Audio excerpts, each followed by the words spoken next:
ଆମର 4ଟି ପିଲା ବାହାଘର 3 ମାସ ହୋଇଛି। ଜୟ ଜଗନ୍ନାଥ।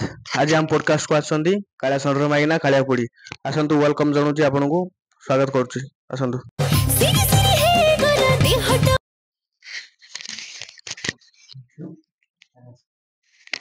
ଭଲ ଅଛନ୍ତି? ବହୁତ ଭଲ ଅଛି। ଆଉ ହାଲଚାଲ କଣ? ଚଳିବ। ଆଉ ଆପଣ ଏତେ ଗୋରା ହେବାର ରହସ୍ୟ? ସନ୍ତର ସାବୁନ ଲଗେଇ ଗାଧଉ। ସନ୍ତୋର ସାବୁନ ଲଗେଇ ଗାଧେଇକି ଏତେ ଗୋରା?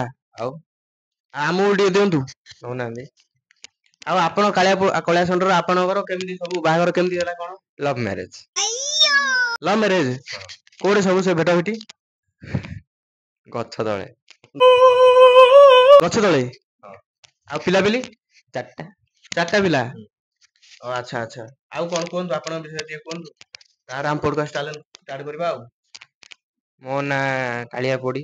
ଆଜ୍ଞା। ମୋ ହଜବେଣ୍ଡଙ୍କ ନାଁ ହଉଛି କାଳିଆ ଷଣ୍ଢ। ଆଜ୍ଞା। ଆମେ ଉଭୟଙ୍କୁ ବହୁତ ଭଲ ପାଉଥିଲୁ। ଆଜ୍ଞା। ଲଭ୍ ମ୍ୟାରେଜ କରିଛୁ। ଆଚ୍ଛା। ଆମର 4ଟି ପିଲା ବାହାଘର 3 ମାସ ହୋଇଛି। ହେଲେ ଆପଣ କାଳିଆ ଷଣ୍ଢର ପ୍ରଥମ ପତ୍ନୀ ନା ଦ୍ୱିତୀୟ ପତ୍ନୀ? ମୁଁ ତାର ଦ୍ୱିତୀୟ ପତ୍ନୀ।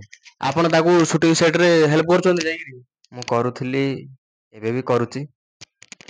ଆଉ କିଛି କୁହନ୍ତୁ ଆପଣଙ୍କ ବିଷୟରେ, ବାୟୋଡାଟା ଦିଅନ୍ତୁ। ଏମିତି ଗୋରା ହେବାର ରହସ୍ୟ କଣ ସବୁ? ସନ୍ତୋର ସାବୁନ ତ ଲଗଉଛନ୍ତି, ଆଉ କଣ କଣ ସବୁ ୟୁଜ କରୁଛନ୍ତି ଆପଣ ଟିକେ କୁହନ୍ତୁ।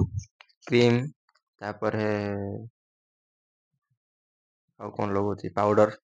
ଆଉ ଆପଣଙ୍କର ସେ ଯୋଉ ଟିକିଲିର ସେ ବିନ୍ଦି, ସିନ୍ଦୁର ବିନ୍ଦିଟା ଏତେ ବଡ କଣ ପାଇଁ ଲଗାଉଛନ୍ତି? ନା କାଳିଆ ଷଣ୍ଢ ମାଇନା ଫେମସ ବୋଲି ଏଥିପାଇଁ ଲଗାଉଛନ୍ତି? କାଳିଆ ଷଣ୍ଢର ମାଇନା ଫେମସ ବୋଲି ନାହିଁ, ମୋ ସ୍ୱାମୀଙ୍କର ଆୟୁଷ ଭଲ ରହୁ, 7 ଜନ୍ମ ପାଇଁ ତାଙ୍କ ହାତ ଧରିଛି। ଆଚ୍ଛା ଆଚ୍ଛା, ଏମିତି କଥା ତାହେଲେ। ହଉ, ଆପଣ ତ ଶୁଣିଲେ ସବୁ କଣ କହିଲେ କାଳିଆ ଷଣ୍ଢର ମାଇକିନା କାଳିଆ ବୁଢୀ, ସବୁ ଶୁଣିଲେ। କାଳିଆ ବୁଢୀ ବର୍ତ୍ତମାନ ମୁଁ ବିଦାୟ ଦଉଛି। ଭଲ ଲାଗିଲେ ଲାଇକ୍ କରିବେ, ସେୟାର କରିବେ।